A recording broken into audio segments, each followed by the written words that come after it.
I'd like to have Sheriff Sam Page speak next from Rockingham County to my left. His county is located in western North Carolina, and he's going to talk about some of the public safety issues that he's been experiencing in his county recently. So thank you, Sheriff. Thank you, Jessica. And I would like to again reiterate and thank everyone from the Center for Immigration Studies for working with us today. I'd also like to thank the media group and also all my fellow sheriffs that came here today, because we all made sacrifices to come to Washington, but we're a few of 3,080 sheriffs across America. We also, as American sheriff, we represent the people at the local level. So we come to Washington, and when the sheriffs come to Washington, there's an issue. I have some concerns, and that's why we asked to form this meeting and this panel to come together. And I must start at the border. I have a concern because I have been to the border. I have worked with the authorities down there. As the sheriff of North Carolina, yes, I've traveled to the border. And I see that it's porous, and I see that if we're only stopping 5% of the drugs and all the other bad things that are coming across our border, we need to pick it up. We need to dedicate resources, dedicated resources for that purpose. But we do have open and very unsecure borders, and that's where we tie in with North Carolina. I spent the past year as the president of the North Carolina Sheriff's Association talking with members of the association and trying to explain to them what the connection is with my friends from Arizona, Texas, New Mexico, and California. Do you realize that same load that I have pictures of, Sheriff Johnson from Alamance County, North Carolina, just east of me, Haida County? You know, we're the good roads highway, and everybody uses them, including the Mexican drug cartel.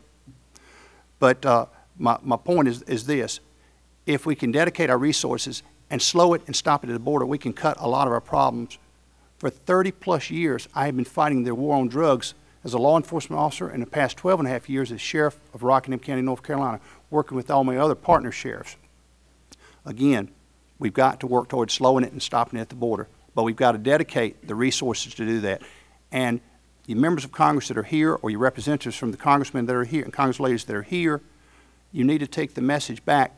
I think you know the solution, but we've just got to get dedicated and proactive on the approach and start moving forward. I am concerned about the drug cartel activity in my county, in Rockingham County, and also across North Carolina, because we are impacted. We're seeing more persons we're taking down with drugs in our communities. We're taking down more poundage over the past few years. In my county, in my district, when you can take down a few $1 million in a few months, that's a lot of activity. We didn't see that 10 years ago. What I tell my deputies is the problem that you're seeing at the borders, and you think it's coming, it's already here. I am concerned about criminal illegal aliens within my community that commit crimes. I know there is a prioritization of criminal activity, there's a prioritization of criminal offenses that ICE looks at. But in my county alone in the past year, we've arrested 42 people, and 90% of those people were arrested for driving while impaired offenses. But because we have secure communities, which is an excellent program, it helps us to better identify who we have in our jails and who we are releasing, possibly releasing out into our communities. That said, I don't consider a drunk driver a lesser offense. I got hit by a drunk driver as a patrol officer in 1984. Never forgot it. I survived. In Massachusetts, a month or so ago, a young man got ran down on his motorcycle by a person that was a drunk driver. He also happened to be a criminal, illegal alien living in the United States. And my understanding, this was not his first interaction with law enforcement. Had the state, had the county, had secure communities, they might have been able to prevent that loss of life in Massachusetts. But back to North Carolina. I do have a prepared statement, and I'd like to read this, and I'll try to read it as quickly as I can, but I think you need to hear this, and I'm going to go ahead and move on. Thank you. As I stated, I've worked in law enforcement for over 30 years, and we represent 3,080 sheriffs across America. As of August of 2011, I currently sit on the National Sheriff's Association Immigrations and Border Security Committee for the second year, and I would encourage each member of our Congress and our representatives to look at the Border Security and Immigration Law Position Statement that we have passed as of June of 2011 with the National Sheriff's Association. Sheriffs across America, we all have basically the same responsibilities. And so when you talk to a sheriff in Iowa or Maryland or California, we're all doing similar jobs.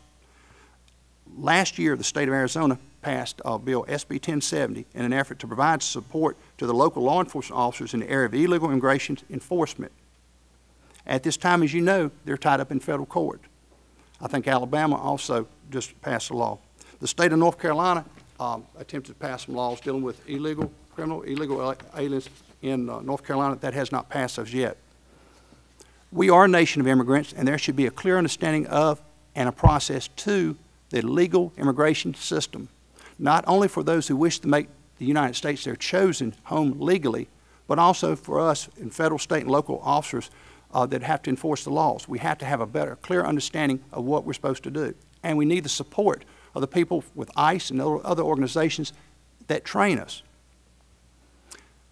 As I've stated earlier, I've served in law enforcement the past 30 years. I've watched the drug wars and the illegal immigrations debates in Washington and across the country. And I know that this is very frustrating with these pressing issues.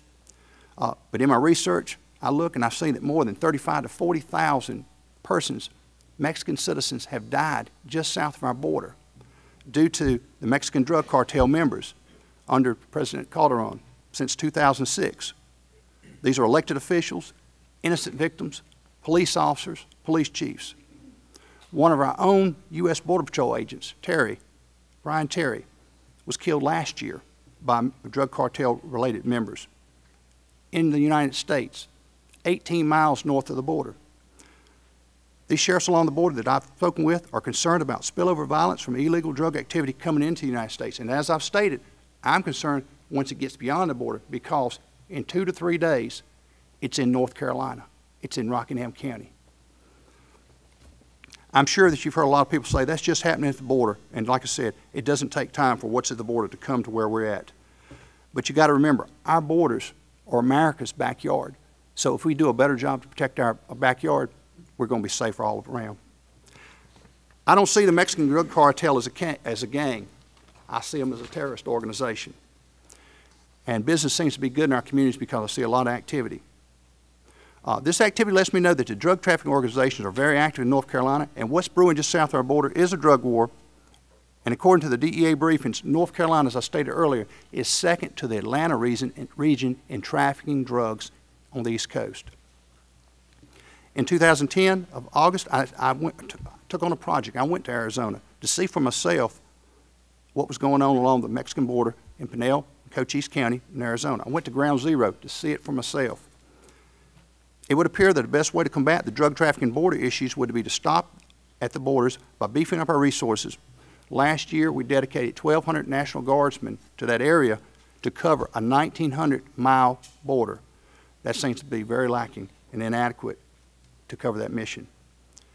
Taking into consideration the laws governing federal troops and civilian law enforcement, there should be a way to incorporate and increase the presence of U.S. military along our borders. We provide military support for so many countries around the world, but we're so openly hesitant to protect our own interests in our own borders here in the United States. That's why I think we need to look at our national security and how we handle that along our borders more serious. 3 or 4 years ago, North Carolina sheriffs came together and started working on a criminal illegal alien project, working with ICE 287G. We have five or six sheriffs in North Carolina that participate in 287G process program. And we also have right now, as of March, 100 counties in North Carolina, all 100 counties, 100% operating with secure communities. So we can better track who's in our jails and who are releasing out to our communities. Last night, my fellow sheriffs and I attended an informal meeting with ICE officials to discuss 3 basic questions. Concerns we have as sheriffs about criminal illegal alien activity in our counties, questions that the sheriffs have about ICE immigration enforcement priorities, like I talked about just a minute ago, with a different level of crime priorities, and way the sheriffs and ICE can be more supportive of each other in the pursuit of common goals, including public safety and homeland security. We come before you today representing sheriffs across America, not just from the U.S.-Mexican border area, but from several areas. Every sheriff association, president, executive director, was notified about this meeting, this Washington flying, because I feel it's that important for us to come to Washington to make you aware of our concerns. Many of the sheriffs contacted had conflicts, and we understand that because it was a short notice. But the thing is, I appreciate everyone who is here. I'd like to personally thank the sheriffs who were able to make this journey to Washington. I would like to thank all the representatives from Congress and their representatives to hear what we have to say. Again, we come for you today in a nonpartisan effort to inform you of issues we face at the local level in law enforcement. Because like I said earlier, sheriffs are law enforcement at local level. And when we come to Washington, from our communities, to you, we have a concern. Again, I'd like to thank you. I'm going to cut it off right here because I can speak a long time. But I would like to thank you all for being here. And Jessica, I'll go ahead and turn it back over.